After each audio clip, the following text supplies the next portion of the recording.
넘쳐나길 간절히 소망합니다. 우리 옆에 있는 분들과 함께 인사했으면 좋겠습니다. 사랑합니다. 축복합니다.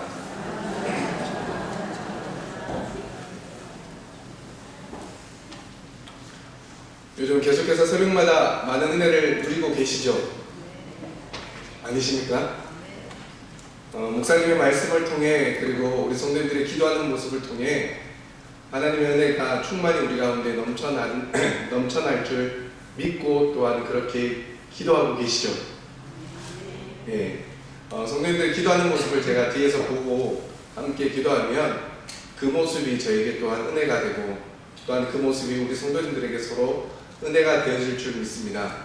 그러한 은혜가 또한 이 예배 가운데 그리고 우리가 함께 나누는 이 말씀 가운데도 동일하게 선포되어질 주님의 이름으로 간절히 축원합니다. 바다에 가면 소라게가 있습니다. 이 소라게는 세계적으로 약 100여 종이 있다고 하는데 그 가운데서 어떤 것은 날 때부터 자기가 살 수 있는 껍데기를 가지고 나오는 소라게도 있고 또 어떤 소라게는 날 때부터 그 껍데기를 가지지 못한 소라게도 있습니다. 그런데 집이 있어야 살 수 있기 때문에 집을 가지지 못한 소라게는 자기 눈에 들면 아무 데나 들어가서 제 집처럼 산다라고 합니다. 기어다니다가 빈 소라 껍질 가운데 하나를 고른 다음에 집게발을 벌려서 그 소라 껍데기 입구를 재어보고는 그 껍데기가 자기 몸과 맞겠다 싶으면 짓지 않고 자기 배부터 밀어넣고 들어가 그 안에서 산다고 합니다. 그리고 그곳에 살다가 나중에 몸이 좀 더 커져서 불편해지거나 살다가 좀 실증이 나면 금방 껍데기를 버리고 다른 소라 껍데기를 찾아 나서게 됩니다. 이것이 소라게의 생활 습성이라고 합니다. 이처럼 소라게에게 껍데기는 자신을 보호해주는 집의 역할을 할 뿐만 아니라 자신을 표현하는 옷의 역할을 해주기도 합니다. 즉 소라게에게 있어 껍데기는 보호와 표현의 기능을 동시에 해주는 역할을 하는 것입니다.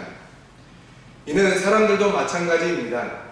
모든 사람이 옷을 입고 생활하는데 옷의 기능도 크게 둘로 나누면 자신의 몸을 보호해주거나 자신을 표현하는 도구로 사용되어진다는 것입니다. 먼저 옷의 기능으로서의 보호란 우리의 몸을 보호하여 쾌적하고 안전한 생활을 할 수 있도록 돕는 역할을 합니다. 그리고 표현은 옷을 입은 사람의 개성이나 신분 그리고 예의 등을 표현해 주는 역할을 합니다. 이를 좀 더 구체적으로 살펴보면 먼저 보호의 기능으로 첫째, 체온을 유지해 주는 기능을 합니다. 사람의 몸은 기온이 변화해도 스스로 체온을 조절하는 기능을 가지고 있어서 36.5도를 유지할 수 있다고 합니다. 그러나 기온이 급격하게 변화하여 스스로 조절할 수 있는 범위를 벗어나게 되면 그 변화에 맞추어 옷을 알맞게 입어야 체온 유지가 가능하게 되는 것입니다. 두 번째는 피부를 보호해주는 기능을 합니다. 옷은 자연 환경의 위험으로부터 신체를 보호하며 먼지와 세균 그리고 해충과 상처로부터 몸을 보호해줍니다. 다음으로 표현의 기능으로 첫 번째는 신분을 표현해주는 기능을 합니다. 고대에는 신분에 따라 입는 옷도 달랐습니다. 그리고 현대에 와서도 연령, 직업, 생활 양식과 교육 정도에 따라 옷의 형태나 모양도 다름을 알 수 있습니다. 그래서 옷차림을 통해서 상대방의 개인적인 사항을 짐작할 수가 있습니다. 두 번째는 사람의 개성을 표현해주는 기능을 가지고 있습니다. 사람은 자기의 몸을 아름답게 꾸미고 개성을 나타내어 남다르게 보이고 싶어합니다.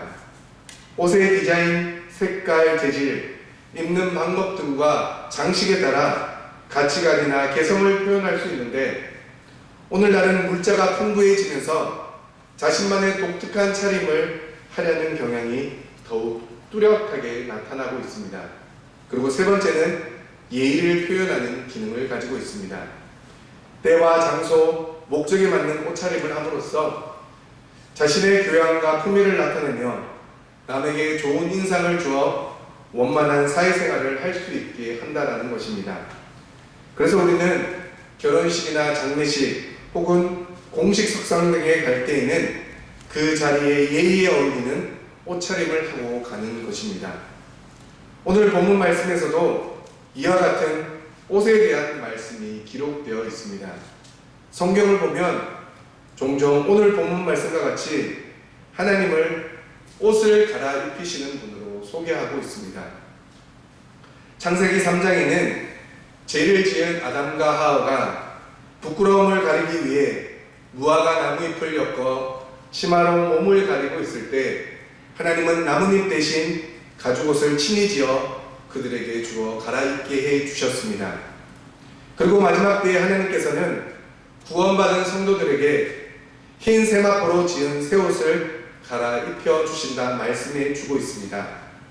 이렇듯 하나님께서 사람들의 옷을 갈아입히시는 것을 하나님의 사랑이라 표현하고 우리의 입장에서는 전적인 하나님의 은혜라 표현할 수 있습니다. 오늘 말씀도 마찬가지입니다. 오늘 본문 말씀은 스가랴가 하나님 앞에서 본 네 번째 환상에 대한 내용이 기록되어 있습니다.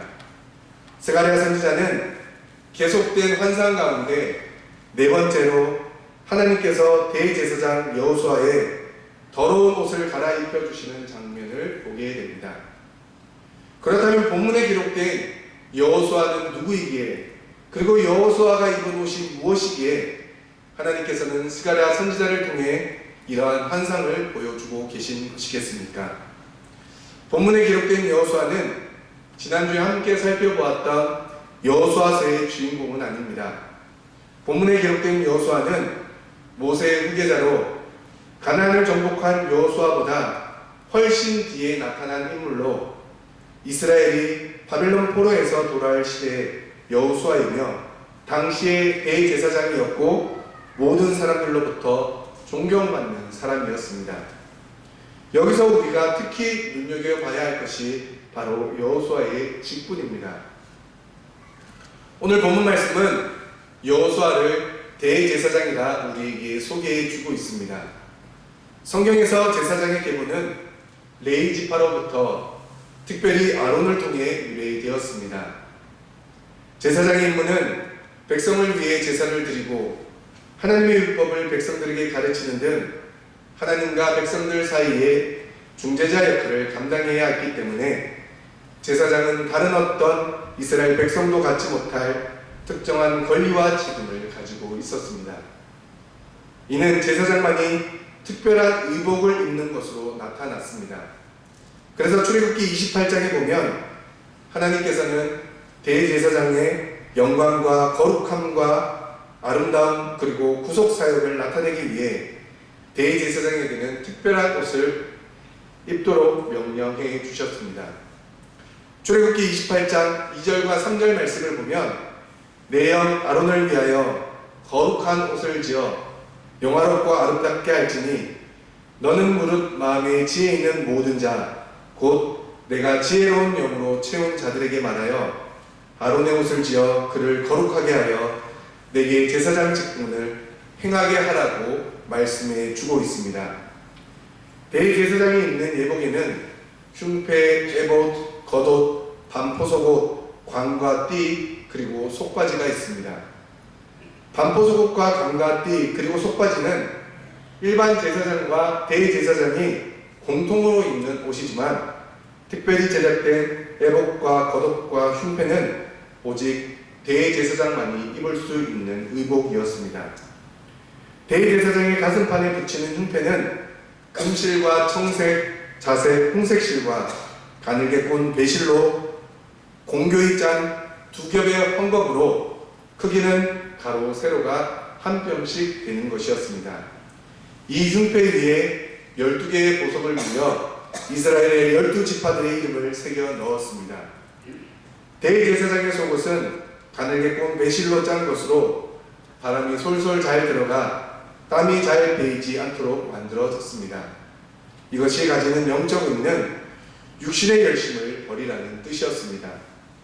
대제사장은 자기 육신의 생각과 육신의 노력을 버리고 하나님이 정하신 대속죄 제사를 믿음으로 수행하기만 하면 하나님이 그 모든 뜻을 이루어 주신다는 뜻입니다. 그런 의미에서 대제사장의 속옷을 하나님께서 만들어 입혀 주셨습니다. 그리고 그 위에다가 겉옷을 입혔는데 그 색상은 청색으로 되어 있었습니다. 겉옷은 대제사장이 하나님께 대속죄를 드릴 때에만 입는 예복이었습니다. 대제사장의 관은 가는 베옷으로 만들어졌고 여호와께 성결이라고 새겨진 금패를 관 전면에 청색끈으로 묶어 떨어지지 않게 하였습니다. 여호와께 성결이라는 글이 새겨진 금패는 대제사장이 언제나 하나님과 사람 사이의 중재자 역할로 죄를 씻어주는 일을 하는 것을 보여주는 것입니다. 이것이 대제사장이 입는 옷과 감과 금패에 대한 대략적인 설명입니다. 이처럼 하나님께서는 모세에게 제사장의 옷을 하나님께로부터 지혜의 영을 받은 자에게 맡겨 거룩하게 만들어서 사람들이 제사장의 옷을 볼 때마다 영화롭고 아름답게 느끼도록 만들라 명령해 주셨습니다. 그 이유는 이스라엘 백성들이 예배를 드리러 성전에 나올 때마다 제사장의 복장을 보고 예배드릴 경건한 마음이 생기도록 만들라는 것이었습니다. 이스라엘 백성들은 출애굽을 거쳐 하나님께서 약속하신 젖과 꿀이 흐르는 가나안 땅으로 인도되어집니다. 그런데 그곳에는 이미 가나안 족속들이 살고 있었습니다. 그리고 가나안 이방신의 제사장들의 복장은 지나치게 화려하다든지 혹은 향락적인 분위기를 내는 모양을 하고 있었습니다. 쉽게 말해 가나안 제사장들의 복장은 사람들의 욕망을 자극하는 분위기를 내고 있었다는 것입니다. 그렇기에 만일 이스라엘의 제사장이 이들 가나안 제사장의 복장을 따라 옷을 입었다면 그 현란함이나 향락적인 옷 때문에 경건한 마음으로 예배드리기가 어려울 것이었기에 하나님께서는 하나님의 지혜로운 영으로 채운 자들을 통해 거룩하고 영화롭게 그리고 아름다운 옷을 짓도록 만드신 것입니다. 그런데 오늘 본문 말씀에서는 이처럼 거룩하고 영화롭고 아름다운 옷을 입어야 할 대제사장 여호수아가 더러운 옷을 입고 천사 앞에 서 있다 말씀해 주고 있습니다. 이를 이해하기 위해서는 본문 말씀의 시대적 상황에 대해서 먼저 우리는 살펴보아야 합니다. 스가랴 선지자 당시 유다의 현실과 예루살렘의 상태와 대제사장 여호수아의 모습은 모두 다 동일한 모습이었습니다. 왜냐하면 당시 유다 백성들은 바벨론 포로지에서 막 해방되어 나온 상태였기 때문입니다. 그래서 성경은 2절 하반절 말씀에서 이러한 상태를 불에서 꺼낸 그슬린 나무라고 지칭하고 있습니다. 이는 여호수아를 지칭하는 말이기도 하지만 포괄적인 의미에서는 여호수아가 대표하는 유다 나라 전체를 의미하는 말씀입니다. 타오르고 있는 아궁이에서 꺼낸 나무까지는 모양이 흉측하게 일그러져 있고 연기가 나며 싹을 틔울 수도 없고 열매를 맺을 수도 없습니다. 그러나 완전히 수치나 재로 변한 상태는 아닙니다. 하나님께서는 과거 이스라엘의 모습을 보시고 이스라엘을 심판하셨습니다. 그래서 이스라엘은 하나님의 준엄한 심판을 받아 거의 직멸 직전까지 갔지만 하나님께서는 진노 중에서도 그들을 향한 긍휼을 잊지 않으시고 그들을 통해 이루시고자 하는 선하고 복된 계획들을 통해 바벨론 땅에서 다시금 예루살렘으로 돌아가게 해 주셨습니다. 그러므로 지금 여호수아를 비롯한 유다 백성들은 바벨론이라는 불에서 막 꺼낸 그슬린 나무와 같이 아무런 소망도 그리고 하나님 앞에서 온전한 상태도 이루지 못하고 있었던 것이었습니다.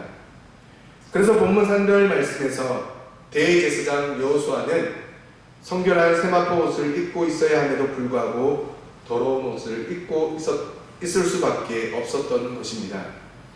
그런데 본문에 기록된 더러운 옷은 그냥 단순히 때가 묻은 상태를 말하는 것이 아닙니다. 우리가 읽고 있는 개역개정 성경에는 단순히 더러운 옷이라고 설명하고 있지만 원문의 의미상 당시 대제사장 여호수아가 입고 있었던 옷은 불결하기 짝이 없는 매우 더러운 상태의 옷을 의미합니다. 그래서 어떤 이는 이 더러움에 해당하는 히브리어 초임이라는 단어가 더러운 것 중에 가장 지독하고 역겨운 상태를 나타내는 강조적 의미를 지닌 히브리어 표현이라 설명하고 있습니다. 또한 원문상 이 더러운 옷은 복수형으로 사용되었습니다. 이는 여러 겹의 옷을 의미하는 것으로 볼 수도 있지만 강조의 의미를 지닌 표현으로 보는 것이 합당합니다. 즉 너무나도 추하고 역겨워서 가까이 하기도 싫은 매우 더러운 옷임을 나타내는 것이라 할 수 있다는 것입니다. 여호와 앞에 선 자가, 그것도 대제사장인 여호수아가 이처럼 더러운 옷을 입고 있었다는 것은 당시 유다 백성들의 상태가 얼마나 처참했는지, 그들고 이들의 영적 상태가 얼마나 최악이었는지를 우리에게 알려주고 있는 말씀입니다. 그러므로 여호수아가 입고 있는 더러운 옷은 단순히 대제사장 여호수아 개인의 죄를 나타내기 위한 상징이라기보다는 포괄적인 의미로 유대나라의 불결함을 상징하는 것이라 할 수 있는 것입니다. 그래서 사단은 하나님 앞에서 여호수아를 고소하고 있습니다. 우리 오늘 본문 말씀 1절 말씀을 다시 한번 읽어보도록 하겠습니다. 본문 1절 말씀을 함께 읽겠습니다. 시작.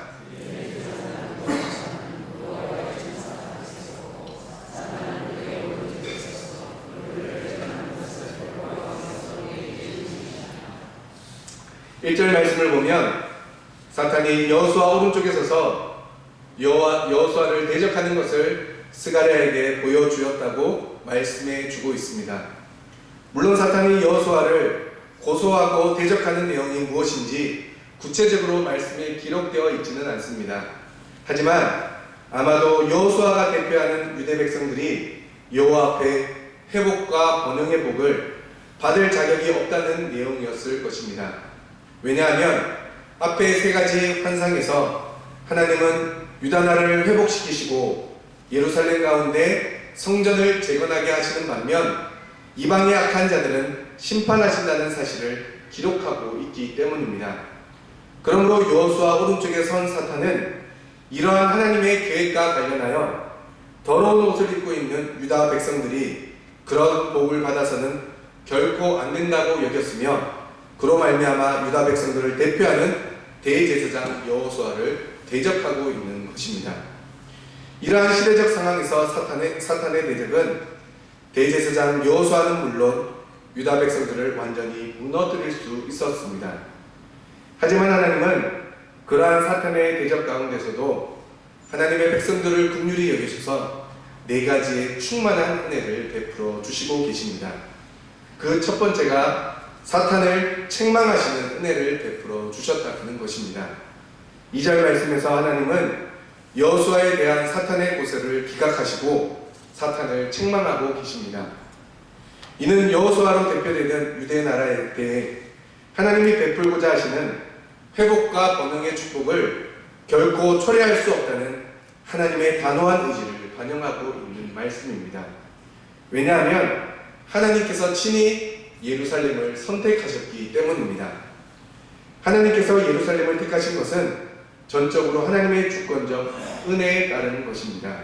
즉 예루살렘이 이방의 다른 나라들의 성읍에 비해 탁월하거나 좋은 조건을 가지고 있었기 때문에 선택한 것이 아니라는 것입니다. 그리고 유다 백성들 또한 다른 민족들보다 하나님 앞에 의로웠기 때문에 선택한 것이 아니라 전적인 하나님의 주권적 은혜로 선택되어진 것임을 우리에게 말씀해 주고 있습니다. 그래서 하나님은 본문 앞 스가랴 2장 10절 말씀에서 장차 유다를 거룩한 땅에서 자기 소유로 삼으시고 다시 예루살렘을 택하시겠다고 선포해 주고 계십니다. 그래서 하나님은 사탄을 책망하신 것입니다. 여기에 기록된 책망하노라 라는 단어는 잘못된 행위나 태도에 대해 준엄하게 꾸짖거나 책망하는 행위를 의미합니다.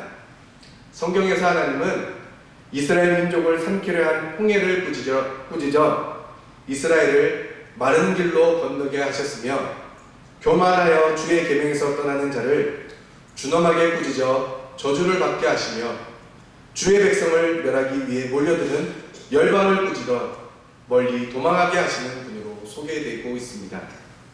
그러므로 하나님은 모든 일의 최종 결정권자로서, 그리고 의로운 재판장으로서 사탄을 책망하시고 하나님의 백성과 언약하신 그 일들을 이루어 가시겠다고 우리에게 은혜를 베풀어 주셨습니다. 하나님께서 우리에게 은혜를 베푸신 두 번째는 더러운 옷을 벗겨 죄악을 제거해 주시는 은혜를 베풀어 주셨다는 것입니다. 이 얼마나 놀랍고 자비로운 은혜입니까? 하나님은 사탄으로부터 고소를 당할 만큼 너무나 더러운 옷을 입고 있는 여호수아의 대제사장직을 박탈하지 않으시고 오히려 그의 죄악을 제거해 주시는 은혜를 베풀어 주셨다는 것입니다. 개역개정 성경에는 번역되어 있지 않지만 원문을 보면 너는 보라라는 이 단어가, 이 명령이 기록되어 있습니다. 이 단어는 어떤 모습을 주목해서 바라보는 행위를 나타내는 단어로서 하나님께서 대제사장 여호수아에게 내리시는 명령을 통해 자신에게 어떤 놀라운 일이 이루어지는지를 주목하라는 것입니다. 하나님은 더러운 옷을 입고 있었기에 어떠한 기대도 하지 않았던 여호수아의 모든 죄를 제거하시고 정결케 하는 일을 이루어 주셨습니다. 그리고 세 번째는 아름다운 옷을 입혀주시는 은혜를 베풀어 주셨습니다. 하나님은 여호수아의 더러운 옷을 벗겨주시고 모든 죄악을 제거해 주심으로 아름다운 새 옷을 입혀 주셨습니다. 이는 여호수아가 거룩하신 하나님 앞에 서서 대제사장으로서의 직임을 감당하기 위해서는 의로운 존재가 되어야 하는데 여호수아는 스스로 의로움을 얻을 수 없었습니다. 그래서 하나님이 친히 모든 죄악을 제거해 주심으로 의롭게 해 주셨고, 여호수아가 대제사장직을 계속해서 감당할 수 있도록 더 이상 사탄이 여호수아와 유다 백성들을 고소하지 못하도록 새 옷을 입혀주시는 은혜를 베풀어 주셨습니다. 그리고 마지막 네 번째는 정결한 관을 그 머리에 씌워주시는 은혜를 베풀어 주셨습니다. 환상 가운데 진행되는 일을 보던 스가랴는 대제사장 여호수아가 대제사장으로서의 완전한 예복을 갖추지 못하였음을 발견하고 하나님께 한 가지 요청을 드리게 됩니다. 앞서도 말씀드렸듯이 대제사장의 예복에는 관, 즉 모자까지 써야 하므로 여호수아는 관을 쓰지 않고 있었기에 스가랴는 이를 보고 정결한 관을 씌워달라고 하나님께 요청하였던 것입니다. 그리고 하나님은 정결한 관을 여호수아의 머리에 씌우시고 새로운 옷을 입혀주셔서 여호수아뿐 아니라 유다 백성들까지 온전히 세워가시는 놀라운 은혜의 역사를 우리에게 보여주고 있습니다. 사랑하는 성도 여러분, 사탄은 대제사장 여호수아의 더러운 모습을 보면서 그것을 지적하고 고소했지만 하나님은 오히려 사탄을 책망해 주셨습니다. 그리고 여호수아가 입고 있던 더러운 옷을 벗기시고 그 모든 죄악을 제거하시고 아름다운 옷으로 덧입혀 주셨습니다. 그리고 그 머리에 정결한 관까지 씌워 주셨습니다. 스가랴에게 보여진 이러한 환상은 1차적으로는 선민 이스라엘이 영적 정결함을 회복하고 축복을 받아 누리게 될 것을 의미해 주는 말씀입니다. 또한 이는 궁극적으로 예수 그리스도의 대속 사역으로 말미암아 온갖 죄 분례를 벗어버리고 의롭다함을 입을 신약 성도들, 즉 우리들에게 주어진 축복을 예언한 것이기도 합니다. 2020년 새해가 시작되어 한 주간이 지났습니다. 그럼에도 불구하고 우리는 여전히 영적으로 더러운 옷을 입고 살아가고 있지는 않으십니까? 그러므로 오늘 말씀을 통해서 이 자리에 계신 모든 성도님들은 영의 더러운 옷을 깨끗한 새 옷으로 바꿔 입으시길 간절히 소망합니다. 아니, 더 구체적으로 이야기하면 우리의 더러운 옷을 새 옷으로 바꿔주실 하나님의 놀라운 은혜를 경험하여 하나님의 백성으로 합당한 삶을 살아가길 간절히 소망합니다. 왜냐하면 영의 더러운 옷을 입은 자는 사탄이 그의 우편에서 역사하기 때문입니다. 그러나 문제는 오늘날 많은 성도들이 육신의 옷은 더러워지거나 무엇인가 묻게 되면 깨끗하게 씻는 반면 영의 옷은 전혀 씻지 않는다는 것입니다. 육신의 옷에는 관심이 많은데 영의 옷에는 관심이 없다라는 것입니다. 그렇다면 이 영적인 옷은 우리에게 무엇을 말씀해 주는 것이겠습니까? 요한계시록 19장 8절 말씀을 보면 성도들의 옳은 행실이라고 말씀해 주고 있습니다. 이것은 그의 행실을 보면 그가 어떤 옷을 입고 있는지 알 수 있다라는 것입니다. 그러나 우리가 좀 더 깊이 말씀을 추론해 보면 이 행실은 그의 생각에서부터 나옴을 알 수 있기에 옷은 곧 생각과 연결되어진다는 것입니다. 그러므로 더러운 옷을 입은 자는 악한 생각이 그를 자극하며 반대로 아름다운 옷을 입은 자는 선하고 영적인 생각이 그를 자극하여 그의 행실을 만들어낸다는 것입니다. 그러므로 우리는 하나님 앞에 옳은 행실로 나아가야 합니다. 그것은 바로 우리의 죄악을 하나님 앞에 온전히 고백하는 회개뿐임을 기억하시길 바랍니다. 그래서 우리의 모든 악한 생각과 행실을 회개함으로 우리의 모든 죄악을 제거해 주시는, 우리의 더러운 옷을 새 옷으로 바꿔 입혀 주시는 하나님의 놀라운 은혜를 경험하셔야 한다는 것입니다. 그리고 더 나아가 우리의 힘으로는 우리의 잘못된 생각과 행실을 끊을 수가 없습니다. 그래서 예수님께서 우리에게 성령의 충만한 은혜를 누리며 살기를 원하셨던 것입니다. 성령님의 충만한 은혜만이 우리의 생각을 선하게 이끌어 갈 수 있기 때문입니다. 그러므로 2020년 우리 울산 남북교회 모든 성도님들께서는 온전한 회개를 통해 영의 새 옷을 입으시고 성령의 충만한 은혜로 하나님과 날마다 동행하여 하나님의 의롭고 온전한 백성이 되어지길 간절히 소망합니다.